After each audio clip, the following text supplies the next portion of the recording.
What is good, YouTube? We are at it again. Tom MacDonald screens. Now, I don't know if this is from his original. I couldn't find his original, so this one says, is this rapper fake, woke, or genius? I don't know if that's from his page or not, but here we go. It is screens. It's the one I got. It's the one I found. Hopefully it's good enough. Let's go. But if you do me a favor and hit that subscribe button right there, you know, this one right here, that one right there. We're on the road to 5,000, guys. We're at 2,300. Woohoo! Let's keep this going. Mark, set, go. Tom, talk to me. Don't worry so much about Kanye's Twitter, Cardi B's baby, or what Drake eats for dinner. That is distraction. Sorry, I'm going to kick this back. Making sure my space bar is working. Don't worry so much about Kanye's Twitter, Cardi B's baby, or what Drake eats for dinner. That is distractions. The laws of attraction won't work if you're concerned with how the next man is acting. That is facts. I mean, if you're worried about other people, you're going to miss out on your life. Like, don't worry about, who cares what other people are doing? Like, why do so many people care and say I talk too much? I mean, I've been taking screenshots of all the hate. I'm going to shoot a video on it one day, but that's not what he's talking about. He says, don't worry about Kanye or Cardi B or Drake, you know, like, who cares? Live your own life. If you're so worried about other people, you're going to miss out on the laws of attraction. You're going to miss out on your destiny. Dude, I love this. Go, Tom. Oops. Sorry, guys. I didn't mean to do that. I hit. I guess we're starting it over. Don't worry so much about Kanye's Twitter, Cardi B's baby, or what Drake eats for dinner. That is distractions. The laws of attraction won't work if you're concerned with how the next man is acting. That is facts. Facts. You can manifest your destiny. Yep. One thought is all it takes to change your whole life's trajectory. I'm not religious, but the Bible is full of many hidden recipes. Prayer is just a word they use to demonstrate effectively.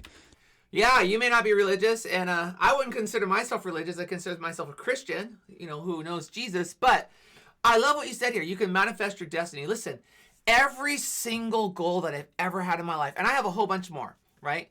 But because I'm still working towards them. But every single goal that I've had, I've reached. Like, you've got to have the vision. First, you got to have the dream, the vision, and then you got to execute it. You've got to go after it. And I have. One of my goals right now is to do some content creating and some influencing. And guess what?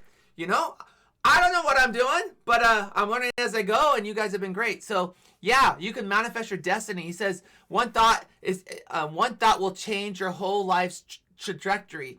Meaning that if you have a thought or a dream and you act upon it, it will change everything. Then he says, I'm not religious, but the Bible's full of hidden recipes. This is true. One thing that I love about the Word of God, one thing that I love is you can read it and you can get some cool stuff out of it. But if you mine it, if you like dig into the Word, there are some hidden truths in there.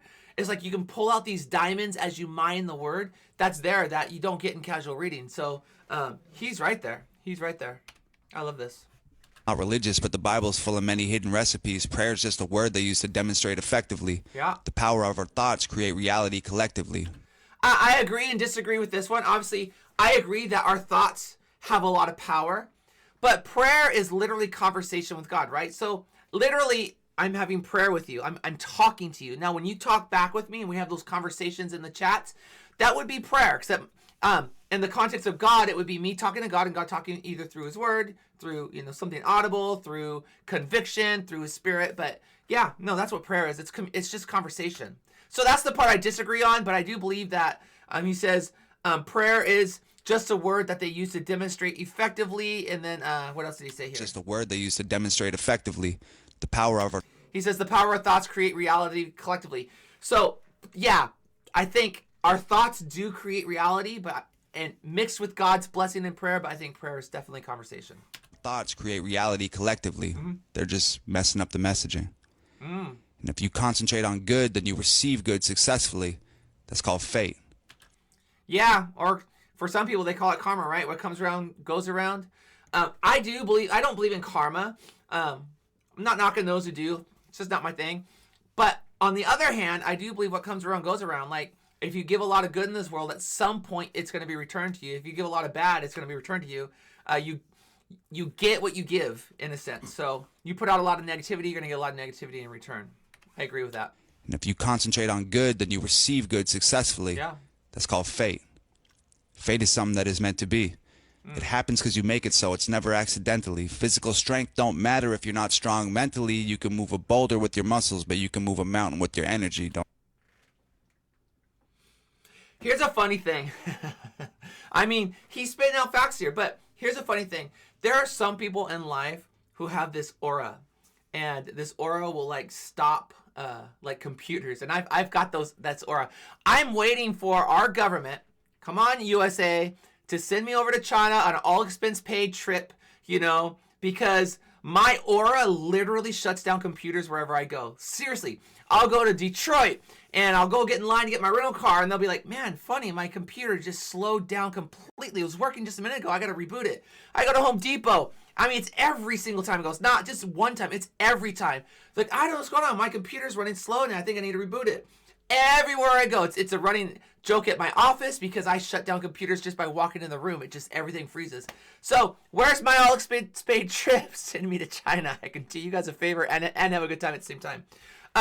But he's right here. He's like, physical strength doesn't matter. It doesn't matter if you're not strong mentally. We've got to be strong mentally. In fact, if you're strong mentally, you don't have to be strong physically. You could do so much more with your mind than you can with your body. Matter if you're not strong mentally. You can move a boulder with your muscles, but you can move a mountain with your energy. Don't Truth. spend it on your enemies. Oh, man, this is a biblical truth.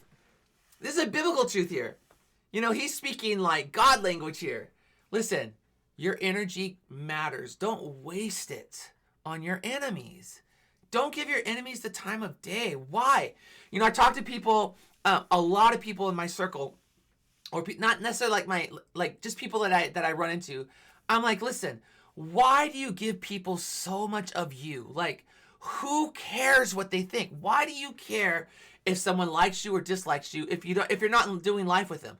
Why do you care if the neighbor down the street thinks this about you, thinks that about you? Who cares? You're never going to see that person again, or you might see them in passing. So what? Go live your best life. Live your best life. You do you. That's what I say. You can move a boulder with your muscles, but you can move a mountain with your energy. Don't spend it on your enemies. Don't spend it on your enemies. Eventually, that'll kill you. Truth. Remember, you were young once, before you experienced failure, before your confidence was crushed from all the people you're compared to. When you were a kid, you were powerful. There wasn't shit to scare you. Then they beat you down and broke you up and blinded you and buried you. Yeah. But the dream is still alive, and that power's still inside you. Yeah. You need to rewrite the code and reroute the light to find you. Yeah. We're too heavily invested and steadily flexing. It don't matter if you're sad, if you got Hennessy in a necklace. We're never looking inward. Instead, we look out at projections of what they told us is cool by the subliminal messages.